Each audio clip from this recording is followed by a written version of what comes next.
Hello there. Today I have a quick tip for you photographers out there. I will talk about how I trigger my camera because I got a lot of questions about this, so I want to show you. I think I mentioned it in some video, but I wanted to make a dedicated video about this. And it's a bit overkill, it's a bit pricey solution, but it works very well for me.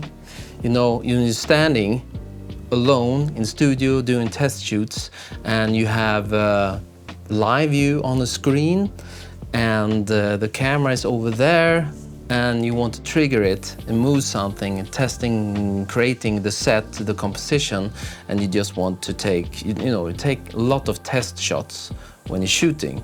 So I have a solution for that. And this is all you need: a cable, 2 pocket wizards, and a remote.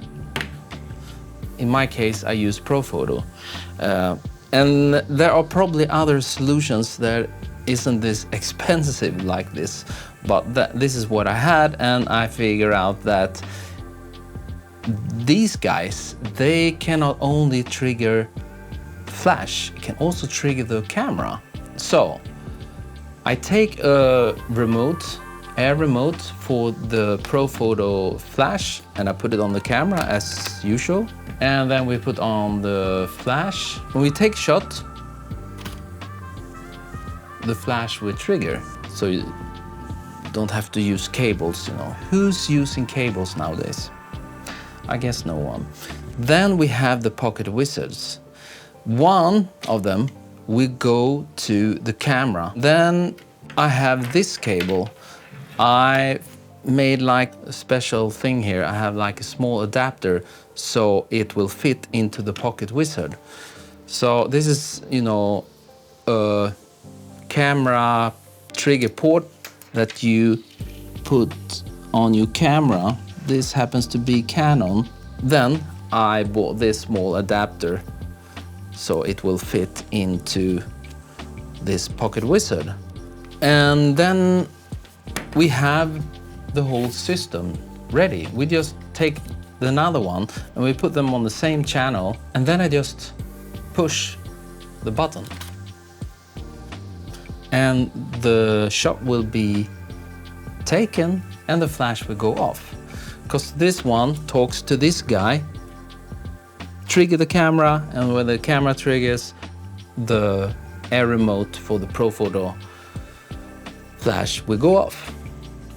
Very simple, but very effective. You know, imagine if you standing and doing the composition, and often you can have it around your neck, you know, or in the pocket, and then or on the table, you're doing all the composition, looking at the screen, take a shot, look at the screen, okay, I want to move this, you know, instead of triggering the camera all the time, run around like crazy. So this is my system, and I will link to the products. Well, I have my Amazon store, and I think I have this. This is the cheaper ones, Pocket Wizard Plus X. But this is a very simple solution, a bit pricey. They are not cheap, these Pocket Wizards, but I happen to have them lying around. I have an old ProPhoto battery pack that it doesn't have air remote trigger thing, so I have to plug in one of these guys into that one so I can, yeah, you know. Okay, that's it. Quick tip from me to you, and hopefully it was useful. And please hit the like button if you find this useful, and subscribe if you're not a subscriber. And if you want to be a member, you can join the channel, supporting the channel for more content. Thanks a lot, all the coffee supporters supporting this channel. And remember, as always, I will see you next time.